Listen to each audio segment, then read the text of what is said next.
नमस्कार, मैं हूं Ravinder Rao, SAG online YouTube channel की तरफ से।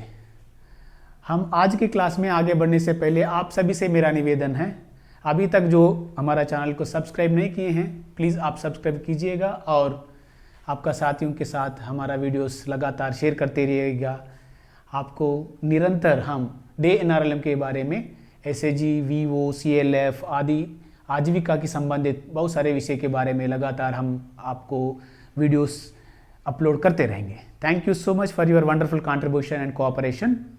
सो दोस्तों, अभी हम बात करेंगे, पिछले वीडियो में हमने बात किया था कि मॉडल एसएजी के बारे में, यानी कि आदर्श स्वयं सहायता समूह के बारे में हमने बात किया था। शायद आप लोग सब लोग देख लिया होगा, क्योंकि जो अभी मॉडल सीएलएफ को लेके जो बात चल रहा है पूरा देश भर में, वो मॉडल सीएलएफ हमारा जो संस्थागत ढांचा में देखा जाए तो एसएजी पहले, दूसरा ग्राम संगठन, तीसरा है क्लस्टर लेवल फेडरेशन। इसीलिए हमने जो मॉडल सीएलएफ का बनावट के बारे में हम जब बात शुरू करते हैं, उसमें पहले हमारा नींव को बारे में, जब आप सब लोग समझते हैं कि हमारा जो 3 स्तरीय संस्था की बारे में जब हम समझाते हैं लोगों को, अदरवाइज हम समझते हैं उसको एक घर जैसा समझते हैं। वो घर कैसा रहता है आप सब लोगों को मालूम है। कोई भी घर, हम ऐसा बनाते हैं घर को, ठीक है। ये है नींव, ये नींव को हम एसएजी मानते हैं, यानी कि बुनियादी। ये दूसरा ये है, इसको वीवो से हम कंपेयर करते हैं, विलेज ऑर्गेनाइजेशन। ये छत को हम सीएलएफ से कंपेयर करते हैं। शायद ये हमारा इंस्टीट्यूशनल आर्किटेक्चर है, पूरा डे एनआरएलएम में हम पूरा देश भर में समझा रहा है। इसमें ये 3 स्तरीय संस्थागत ढांचा जरूरी है एनआरएल में इंप्लीमेंट करने के लिए, इसलिए देश भर में हर जगह ये इसका एसएजी का बनाना और विलेज ऑर्गेनाइजेशन का गठन और संकुल स्तरीय संगठन का गठन लगातार हो रहा है। अभी बात हो रहा है क्लस्टर लेवल फेडरेशन को एक नमूना जैसा, एक मॉडल, आदर्श क्लस्टर लेवल फेडरेशन बनाने का बात अभी नेशनल लेवल से बता रहा है। बहुत सारे राज्यों में भी ये बात को लेके कुछ विकास खंड का भी पहचान किया गया है। उस विकास खंड में कुछ सीएलएफ को भी पहचान किया गया, वो सीएलएफ में ये काम शुरू हो गया। इसलिए हम यहाँ से हमारे एसएजी ऑनलाइन यूट्यूब चैनल में हम ये शुरू कर रहे हैं, एसएजी नहीं है तो विलेज ऑर्गेनाइजेशन नहीं है, विलेज ऑर्गेनाइजेशन नहीं है तो क्लस्टर लेवल फेडरेशन नहीं है। अगर हम क्लस्टर लेवल फेडरेशन को आदर्श क्लस्टर लेवल फेडरेशन बनाना है तो हम काम कहां से शुरू करना है? हम यहां से शुरू करना है, ये एसएजी से। इसीलिए हमारा पिछला वीडियो आपको आदर्श एसएजी का लक्षण के बारे में हमने बताया। इस वीडियो में हम बात करेंगे आदर्श ग्राम संगठन की लक्षण के बारे में हम बात करेंगे, ठीक है। अभी एक नजर डालेंगे, इसमें हम विस्तार से आपको यहाँ पे आपको लक्षण के बारे में बता रहे हैं, यानी कि जो संकेतक के बारे में, अंग्रेजी में इसको कहना है तो इस संकेतक को हम क्या, इंडिकेटर्स बोला जाता है। मॉडल विलेज ऑर्गेनाइजेशन का इंडिकेटर। यहाँ पे हम आपको संकेतक खाली इंट्रोड्यूस कर रहे हैं, समझा रहे हैं, परिचय कर रहा है। और दूसरी वीडियो में हम आपको समझा देंगे एक एक संकेतक को हम कैसे हासिल करना चाहिए।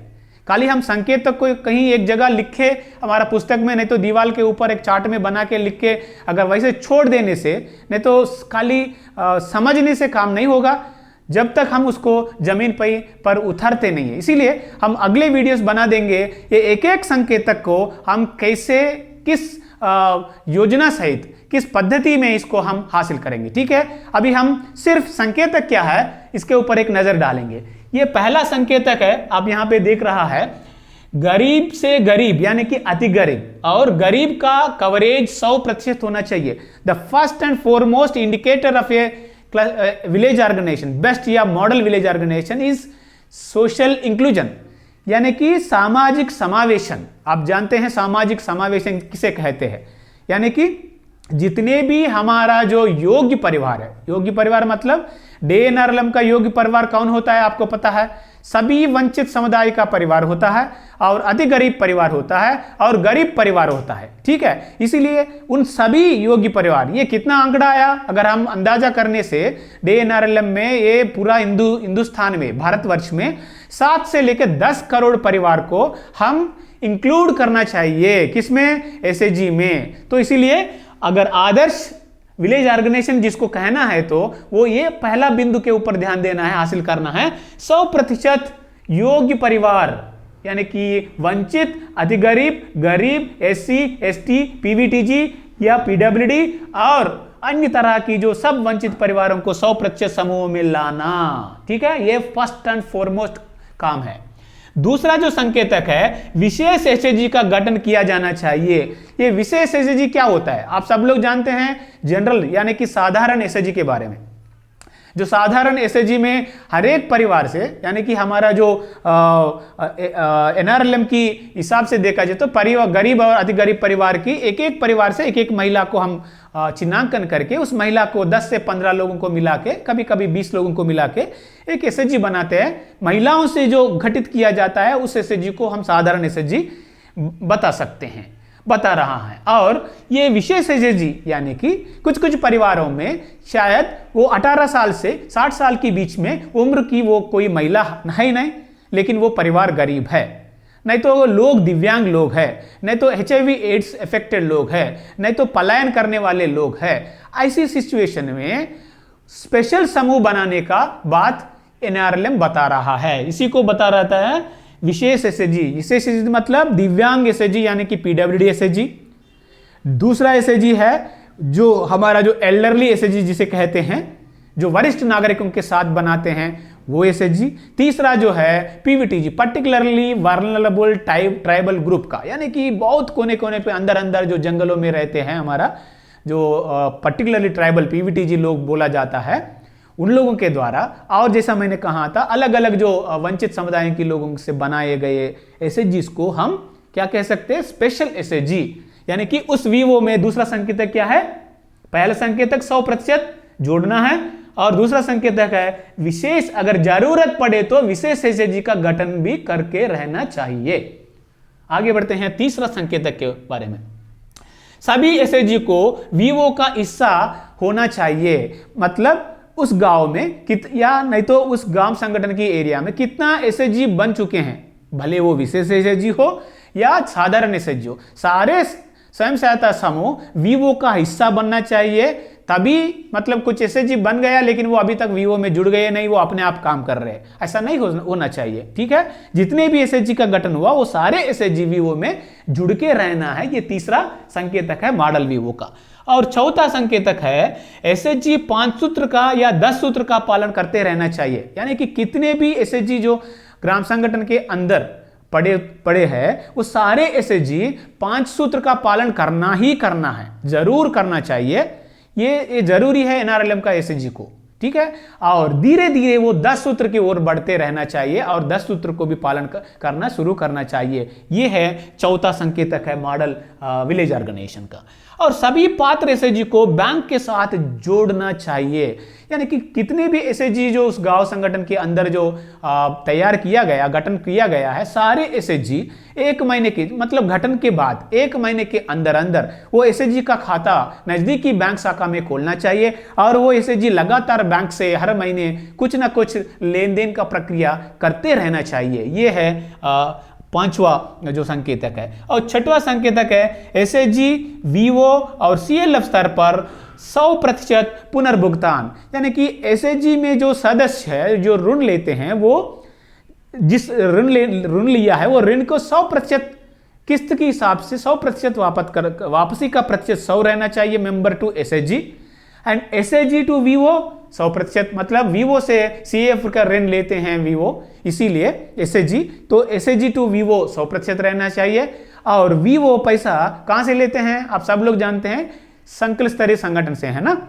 तो इसीलिए संकुल स्तरीय संगठन से जो पैसा लिया है वो कितना किस्त के हिसाब से लिया है, वो किस्त के हिसाब से 100% पुनर्भुगतान, मतलब member to SHG 100%, SHG to VO 100% and VO to cluster level federation 100% पुनर्भुगतान रहना जरूरी है आदर्श विलेज ऑर्गेनाइजेशन के लिए। जो अगला बिंदु है एसएचजी और वीवो स्तर पर नेतृत्व का रोटेशन। ये बहुत महत्वपूर्ण काम है, क्योंकि जब तक हर गरीब परिवारों में नेतृत्व लक्षण हम पैदा नहीं कर पाते हैं, हर एक इंडिविजुअल में, हर एक व्यक्ति में, महिला में, पुरुष में नेतृत्व लक्षण जरूर पैदा करना चाहिए, क्योंकि अपने जिंदगी को वो खुद झेलना चाहिए। जिंदगी में कितना सारे समस्या आते हैं, वो सारे समस्या को वो खुद झेलना पड़ता है, उसके अलावा कोई दूसरा उसको सामना नहीं करता है। ठीक है। इसीलिए हर एक में नेतृत्व का लक्षण आना जैसा एनआरएलएम देखता है। इसीलिए ये ग्राम संगठन का एक फर्ज बनता है हर एक इंडिविजुअल व्यक्तिगत व्यक्ति में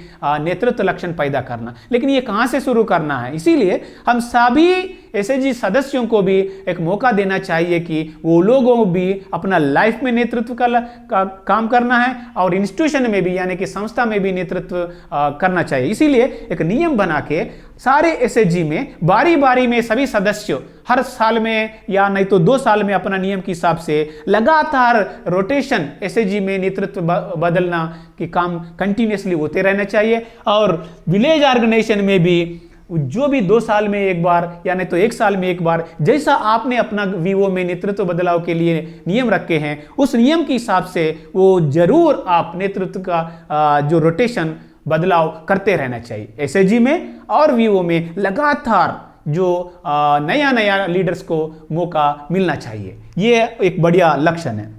और एसएचजी और वीओ के सदस्यों, नेताओं और कैडरों की मतलब यहाँ पे 3 तरह की लोगों के बारे में बात हो रहा है, सदस्यों के बारे में, नेताओं के बारे में, कैडरों के बारे में। क्या बता रहे हैं? नियमित क्षमता निर्माण, यानी कि हमारा डे एनआरएलएम प्रोग्राम है लोगों का क्षमता निर्माण करने वाली है, क्षमता वर्धन करने वाली है। जब तक हर एक व्यक्ति में अपना क्षमता विकास नहीं होता है, यानी कि कौशल विकास नहीं होता है, बुद्धि नहीं बढ़ता है, ज्ञान नहीं बढ़ता है, जागरूकता नहीं बढ़ता है, बहुत सारी चीजों के लेके वो अपना जिंदगी में एक कदम आगे बढ़ना बहुत कठिन होगा। इसीलिए अपना परिवार में खुद में विकास लाना है या परिवार में विकास लाना है तो जरूर हर व्यक्ति, हर महिला का जो ज्ञान का विकास, कौशल का विकास, जो जागरूकता का विकास होना चाहिए। ये विकास करने वाले चीजों को हम क्षमतावर्धन बोलते हैं।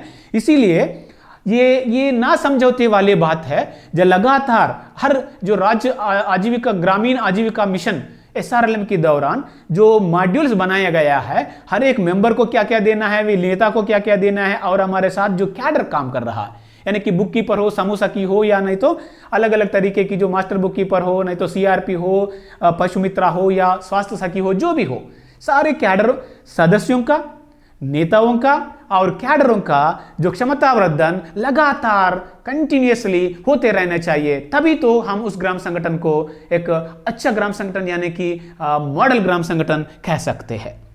और जो नेक्स्ट बिंदु, 9वां बिंदु, एसएचजी को एमसीपी या एमआईपी को एमआईपी के साथ ऋण लेने के लिए एमआईपी एसएचजी ऋण लेने के लिए एमआईपी या एमसीपी तैयार करना जरूरी है। आप जानते हैं हमारा जो बुनियादी जरूरतों को पूर्ति करने के लिए जो पंचसूत्र के हिसाब से हर समूह में हर सदस्य अपना जो कंजम्पशन नीड्स बोला जाता है, यानी कि हर दिन का जो रोजी रोटी का बारे में, नहीं तो कोई स्वास्थ्य की इलाज के बारे में, तो छोटा मोटा खर्च को उठाने के लिए एसएचजी में छोटे छोटे ऋण देते हैं। उसके लिए ज़्यादा लंबा योजना बनाने का जरूरत नहीं है, क्योंकि वो 200, 300, 500 या 1000 से ज्यादा नहीं होता है छोटे छोटे खर्च। लेकिन जब एसएचजी मेंबर बड़ा खर्च यानी कि वो आमदनी बढ़ाने वाले या नहीं तो कुछ ना कुछ आजीविका बढ़ाने वाले काम शुरू करना है तो वो जरूर एक योजना सहित ऋण लेना चाहिए। वो योजना क्या होता है, एमसीपी क्या होता है, आप फिर एक बार हमारा ऑनलाइन चैनल में पीछे जाके देख लीजिएगा।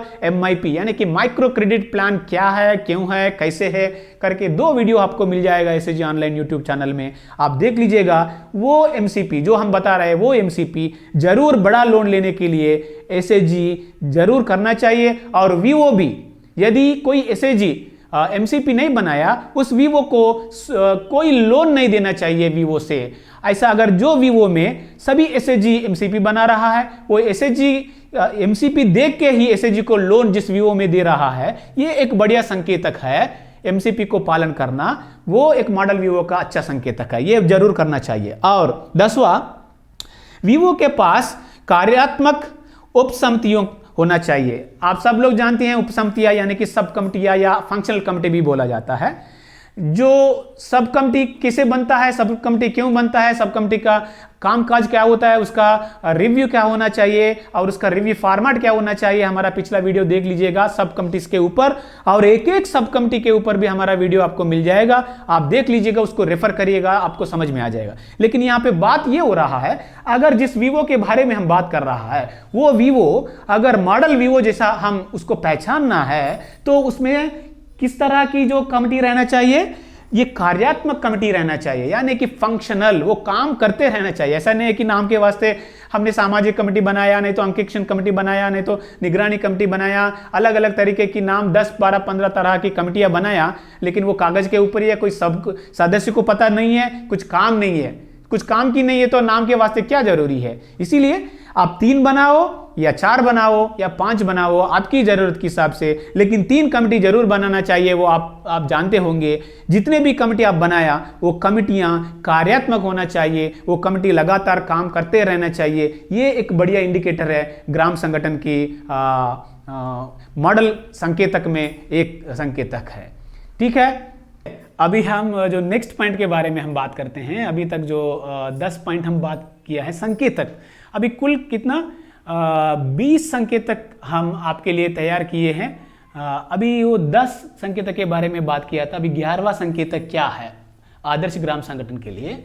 वीवो में कार्यालय और वीवोए न्यूनतम सामुदायिक कैडर होना चाहिए। क्या बता रहे, न्यूनतम, अच्छा, वीवो की कार्यालय और वीवोए न्यूनतम सामुदायिक कैडर, 3 विषय के बारे में यहाँ पे बात हो रहा है। आदर्श ग्राम संगठन का और एक लक्षण है, जरूर ये होना चाहिए, एनआरएलएम भी बार बार बता रहा है, ये गांव पर स्तर पर जो बनाने वाले बड़ा संगठन है, कम से कम 10 से लेके 25 समूह तक इसमें जोड़ने की संभावना है। इसीलिए 250 से 300 का सदस्यों का सदस्यता इसमें रहता है। इसीलिए इसके लिए एक पहचान बनना चाहिए। वो पहचान के लिए गांव में अगर कोई पुराना पंचायत बिल्डिंग हो, नहीं तो कोई सामुदायिक बिल्डिंग हो, या कोई सरकारी जो पुराना बिल्डिंग है, तो पंचायत से बातचीत करके वो ग्राम संगठन अपना ऑफिस वहाँ पे खोल सकते हैं। अगर यदि ऐसी बिल्डिंग आपको गांव में ना मिले तो कम से कम एक रेंट पे, किराया पे एक घर को, यानी कि एक रूम को लेके वहाँ पे ग्राम संगठन ऑफिस जरूर खोलना चाहिए। अगर ऑफिस ही नहीं है तो क्या पहचान बनेगी। ऑफिस एक कार्यालय, सरकारी या प्राइवेट, एक रूम लेके वहाँ पे ऑफिस खोलना है, और उसमें एक नाम का बोर्ड भी रहना चाहिए, नेम बोर्ड रहना चाहिए, और उसमें ऑफिस में कुछ सामान भी रहना चाहिए, अलमारा हो या दरी हो या बक्सा हो, वगैरह वगैरह चीज़ें, मिनिमम चीज़ें वो, मतलब एक ऑफिस कार्यालय वीवो के लिए रहना। और वीवो का पुस्तक संचालन करने के लिए एक पुस्तक संचालिका या पुस्तक संचालक कोई भी हो, जरूर उसका पहचान होना चाहिए, इसका नियुक्त होना चाहिए, वो लगातार उनको प्रशिक्षण भी होना चाहिए, वो काम करते रहना चाहिए। और तीसरा इसी में जो इसी पॉइंट में है, न्यूनतम सामुदायिक कैडर, यानी कि एसएजी स्तर पर बुक कीपर हो, वीवो स्तर पर वीवो वीबी को हो, नहीं तो एक्टिव विमेन हो, ऐसा करके कम से कम, मतलब 3-4 तरह की जो कैडर हमको पता है, आईसीआरपी हो या सक्रिय महिला हो या वीवोए हो, ऐसा आप सब लोग जानते हैं। कुछ नाम अलग अलग प्रदेशों में, अलग अलग राज्यों में अलग अलग नाम से बुला जाता है, लेकिन 3-4 कैडर जरूर रहना चाहिए, यानी कि ऑफिस रहना, वीवोए रहना, और कम से कम संख्या में कैडर भी रहना जरूरी है। ये एक 11वां संकेतक है मॉडल वीवो के लिए। 12वां है, वीवो के पास प्रभावी सामाजिक कार्य समिति और नियमित गतिविधियां होना चाहिए, यानी कि सोशल एक्शन कमेटी को लेके यहाँ पे बात हो रहा है, क्योंकि हमारा ग्राम संगठन है, एक सिर्फ वित्तीय काम लेके काम नहीं करेगा। भले वित्तीय जरूरी है, वित्तीय काम के साथ साथ सामाजिक मुद्दे के ऊपर भी लगातार काम करेगा। आप जानते हैं गरीबी कितना कठिन है, और ये गरीबी से बाहर आने, तो सिर्फ पैसा देने से लोग गरीबी से बाहर नहीं आएगा। इसलिए उन लोगों को तरह तरह की जो अंधविश्वास हो, तरह तरह की जो सामाजिक कुरीतियां हो, उसके बारे में उनको जागरूकता देना चाहिए, और उसके ऊपर एक एक्शन काम होते रहना चाहिए। इसीलिए कार्यात्मक एक सामाजिक एक्शन, सामाजिक कमेटी, समस्याओं का कमेटी बोला जाता है, सोशल एक्शन कमेटी रहना चाहिए। और वो कमेटी के दौरान गांव में बहुत सारा काम होते रहना, और FNHW को लेके, यानी कि खाना और पोषण और स्वास्थ्य और पीने का और यो हमारा सेहत के बारे में बात करना, खाने के बारे में मतलब बात करना, पोषण के बारे में बात करना, और यो जो हमारा जो शौचालय के बारे में बात करना और पानी के बारे में बात करते रहना, और लिंग भेद यानी कि जेंडर, लड़की लड़का बराबरी, पुरुष महिला बराबरी के ऐसी कई सारे जो सामाजिक मुद्दों को एक क्रियान्वयन करने के लिए सामाजिक कमेटी का जागरूकता देना और एक कार्यक्रम तैयार करना, वो कार्यक्रम के तहत सभी लोगों को उसमें उपस्थित करवाना और अच्छी तरह से काम करने के लिए ये सामाजिक कमेटी जरूरी है। ये कमेटी रहना भी एक संकेतक है। अगर ये कमेटी नहीं है वो आधा काम ही है, खाली हम पैसे का ही लेन देन का काम करते हैं। सामाजिक कमेटी काम नहीं करेंगे तो वो कभी भी मॉडल वीवो नहीं बोला जाएगा। और 13वां पॉइंट है वीवो एफपीजी यानी कि फार्मर्स प्रोड्यूसर ग्रुप और ईपीजी एंटरप्राइज प्रोड्यूसर ग्रुप उत्पादक समूह का नाम आप सुने होंगे। उत्पादक समूह यानी कि फार्मर प्रोड्यूसर ग्रुप बोला जाता है उत्पादक समूह को। किसान मतलब खेती का साथ जो खेती करने वाले लोग मिलकर एक फार्मर प्रोड्यूसर ग्रुप बना सकते, नहीं तो कुछ अलग अलग तरीके के काम करने वाले अपना काम को लेके प्रोड्यूसर ग्रुप यानी कि उत्पादक समूह बना सकते, यानी कि कुछ अलग अलग तरीके की जो एंटरप्राइजेस यानी कि उद्योग, लघु उद्योग बोला जाता है, लघु उद्योग करने वाले मिलके भी एक एंटरप्राइज प्रोड्यूसर ग्रुप बना सकते हैं। आदि का निर्माण और उसका समर्थन यानी कि उत्पादक समूह बनाना, जिन जिन को जरूरी है, रुचि है, उन लोगों को बढ़ावा देना, और जो लघु उद्योग यानी कि एंटरप्राइज प्रोड्यूसर ग्रुप को बनाने में भी उन लोगों को प्रोत्साहन देते रहना और उनको समर्थन देते रहना, ये जरूर हर ग्राम संगठन में होना चाहिए। ये एक बिंदु है, एक संकेतक है मॉडल वीवो के लिए। और वीवो के पास विजन डॉक्यूमेंट और बिजनेस प्लान और एएपी। विजन डॉक्यूमेंट आप सुने होंगे, विजन को लेके बात हो रहा है। विजन मतलब एक सपना, यानी कि बहुत सारा गरीब लोगों का आशाओं को लेके ये बड़ा संगठन बन चुके हैं और इतना सारे ढेर सारे गरीबों का जो आशाएं एसएजी स्तर पर विजन डॉक्यूमेंट तैयार करना, एसएजी लेवल पे व्यक्तिगत बनाना और उन लोगों को मिला के एसएजी लेवल पे बनाना, सारे एसएजी को बुला के ग्राम संगठन स्तर पर एक गांव संगठन की जो विजन डॉक्यूमेंट यानी कि सपना 3 साल का या 5 साल के बाद हमारा ग्राम संगठन क्या क्या काम करते रहना, कितने कौन सी लेवल पे हमारा ग्राम संगठन को हम खड़ा करना चाहते हैं, ऐसा विषयों को लेके विजन डॉक्यूमेंट बनते हैं। उसके बारे में अगले वीडियो में हम बता देंगे विजन क्या होता है करके, ठीक है, लेकिन वो रहना जरूरी है विजन। दूसरा बिजनेस प्लान, और जो विजन डॉक्यूमेंट हम बनाते हैं यानी कि ग्राम संगठन तैयार करते हैं, वो विजन डॉक्यूमेंट को कैसे इंप्लीमेंटेशन करते हैं, यानी कि हर साल में किन किन काम के ऊपर हम हमारा जो काम करते हैं वो हर एक काम के लिए कि कौन सा टाइमलाइन है, यानी कि कितना टाइम में हम करना चाहते हैं, कितना पैसा उसके ऊपर खर्च करना चाहते हैं, और पैसा की राशि कहाँ से हमको मिलेगा, नहीं तो जो HR ह्यूमन रिसोर्स यानी कि मानव संसाधन हमको कहाँ से मिलेगा, अभिसरण हम किस किस डिपार्टमेंट से करना पड़ता है, व्यक्तियों से करना पड़ता है, ये सारी चीज़ों को बिजनेस प्लान में करना पड़ता है। इसके ऊपर भी आपको एक वीडियो जल्द से जल्दी हम अपलोड करेंगे आपकी जानकारी के लिए, ठीक है। लेकिन ये भी ग्राम संगठन में विजन बिल्डिंग डॉक्यूमेंट और बिजनेस प्लान का डॉक्यूमेंट रहना चाहिए, और एनुअल एक्शन प्लान। यदि कोई भी ग्राम संगठन अपना आने वाले साल के लिए क्या क्या काम करेंगे, सामाजिक, आर्थिक, अलग अलग तरीके की जितने तरह के काम करना चाहते हैं उतने तरह के काम क्या क्या करना चाहते हैं, कब कब करना चाहते हैं, किन किन लोगों को उसमें शामिल करना चाहते हैं, उसमें से किन किन लोगों को फायदा मिलने वाला है, उसके ऊपर कितना खर्चा होता है, वो खर्चा कहाँ से उठाएंगे और कौन इसको जिम्मेदार है, इसके ऊपर निगरानी कौन करते हैं, ये सारे विषय को लेके आने वाले साल के लिए योजना को हम एनुअल एक्शन प्लान बोला जाता है।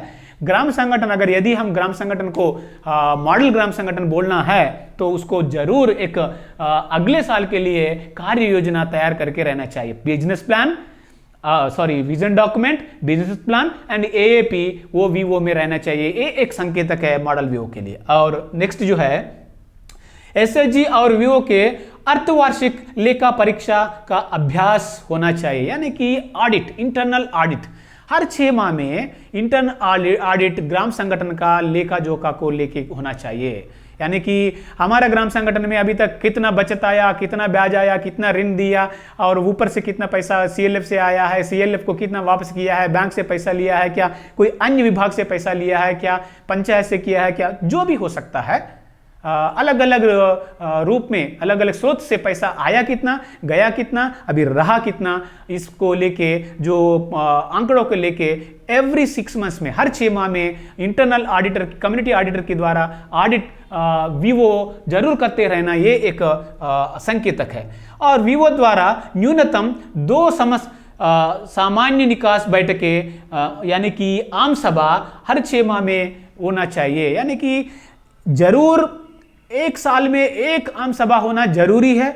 अगर वो नहीं हुआ तो वो ग्राम संगठन जिंदा नहीं है, वैसा मान सकते हैं। ठीक है, एक जरूरी है। लेकिन जो मॉडल ग्राम संगठन जिसे कहते हैं वो 6 माह में एक बार आम सभा करना चाहिए। आम सभा क्या होता है, हमारा वीडियो आप जाके देख लीजिएगा, ग्राम संगठन की आम सभा क्या है, उसका जिम्मेदारियां क्या है, वो कैसा होता है, वो पूरा विवरण आपको वीडियो में मिल जाएगा। कृपया वो आप देख लीजिएगा, हमारा चैनल में आपको मिल जाएगा आम सभा। ठीक है, लेकिन ये आम सभा साल में 2 बार जरूर करना, तभी ये मॉडल वीवो बोल सकते हैं।